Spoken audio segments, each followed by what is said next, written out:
Oh, hang on. Yeah, don't bother with that one. That wasn't supposed to be in there. That's by No, mistake. that's really good. I wrote a tune to it. Yeah, Border song. yeah. I read it and I could hear the whole tune in my head. It was all there. I could see all the notes, and I just had to get it out. It's like my fingers couldn't work fast enough to keep up with my brain. Do you ever get anything like that? Not really, no. I can write more for you, though, Elton. I'll just send them down to you. Great. Bienvenidos a Cineparte, gracias por darle otra vez clic al enlace. Llega a México Rocketman, que es la biopic que describe la vida del cantante Elton John durante los años 70 y hasta mediados de los años 80. Y la llamo biopic con cierta reserva porque no es propiamente una biografía que se ciña a los hechos, y esta es una de sus virtudes, no porque distorsione la realidad, evidentemente, sino porque es una libertad que se justifica dentro de la historia.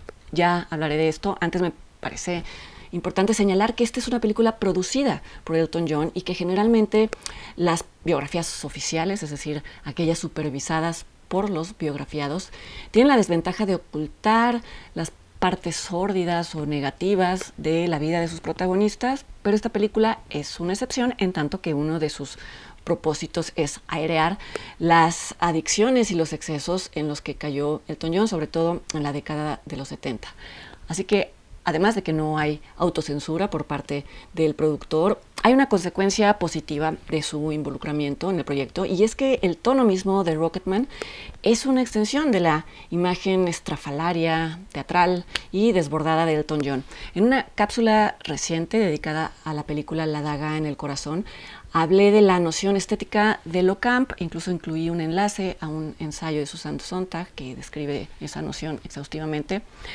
Pueden, si gustan, volver a verla o leer el ensayo, y lo sugiero porque justamente la imagen pública de Elton John es un ejemplo de esa estética. Él es considerado un icono camp y el estilo de la película está contagiado de eso, y esta congruencia funciona muy bien.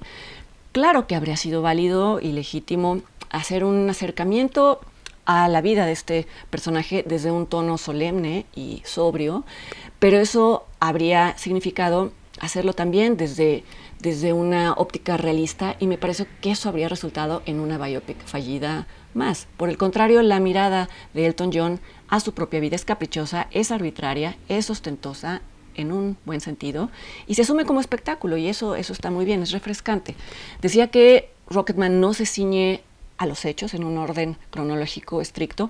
En otras biografías esto podría ser cuestionable, pero aquí se justifica, como decía, desde las primeras secuencias en las que vemos a un hombre, asumimos que Elton John, vestido, disfrazado, con plumas, con cuernos, y llegando a una dinámica de terapia de grupo.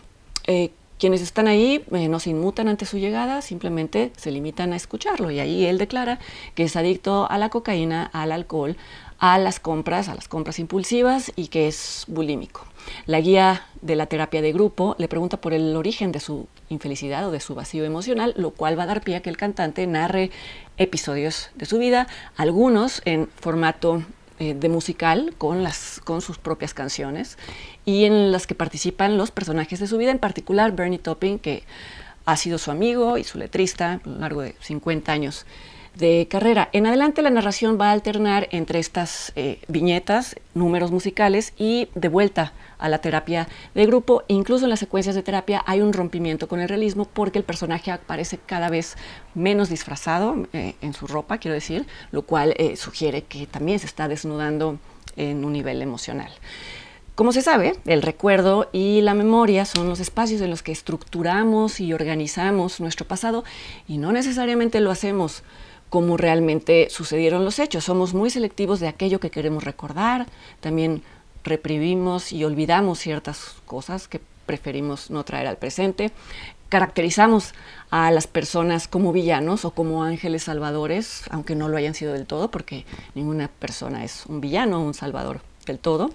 Y esta edición personal que uno hace de su propia vida a través de la memoria, creo que funciona muy bien como un recurso narrativo en una biografía, y queda de manifiesto en esta película. Creo que Rocketman es sobre todo una autobiografía emocional que se presenta como espectáculo.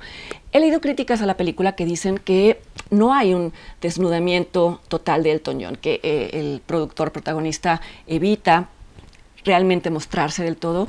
Y yo creo, sin embargo, que el valor de esta película no radicaría en todo caso en eso, porque desde las primeras secuencias se presenta como una más de las creaciones de Elton John, con todo el artificio que eso conlleva. Y es, creo que aquí en donde cabe mencionar la interpretación increíble de Taron Egerton en el papel de Elton John, más allá de que cante en vivo y de que emule su estilo vocal y sus movimientos en el escenario, lo que hace es expresar, es capaz de expresar toda la turbulencia emocional que, suponemos, llevó a Elton John a caer en estos excesos y en estas adicciones. A los críticos que dicen que esta película no muestra realmente a Elton John, yo respondería que la sola interpretación de Egerton da al personaje todas las dimensiones que quizá no están bien construidas o bien planteadas en el guión. Y bueno, las comparaciones son odiosas, pero creo que es justo este trabajo emocional el que está ausente en la interpretación que hace Rami Malek de Freddie Mercury en Rapsodia Bohemia. Y en todo caso, es una comparación válida en tanto ambas películas son dirigidas por la misma persona, que es Dexter Fletcher, y sin embargo parecen el trabajo de directores completamente distintos. Ahora, que la crónica de hechos en Rocketman sea subjetiva por tratarse de un recuerdo del personaje no significa que no haya ciertos problemas en la representación del tiempo mismo. Por ejemplo, parecería que antes de su presentación en el Club Troubadour de Los Ángeles, Elton John era un desconocido, siendo que ya tenía un primer disco exitosísimo en Inglaterra. O parecería que su matrimonio con Renata Blauel duró apenas unos días, cuando en realidad duró 3 años, casi 4 años. También, y esto ya es una observación personal, un deseo personal, habría sido interesante que se explorara cómo Elton John desarrolló ese estilo de vestimenta, en tanto es uno de sus signos de identidad y en tanto se ajustaría bien a la premisa de la introspección terapéutica, porque Elton John ha dicho en entrevistas que desarrolló ese estilo como una reacción a una infancia restrictiva y llena de prohibiciones. Con todo, yo celebro la existencia de una biopic que tiene una identidad propia, que está en tono con el arte creado por el biografiado y que por lo tanto es una celebración a ese legado y no tanto un culto a la persona. Y celebro también que, a pesar de ser una biografía en donde un artista habla de sus excesos, de su dolor, de sus adicciones, no es una película culposa, no es una película victimista, no es una película autocompasiva.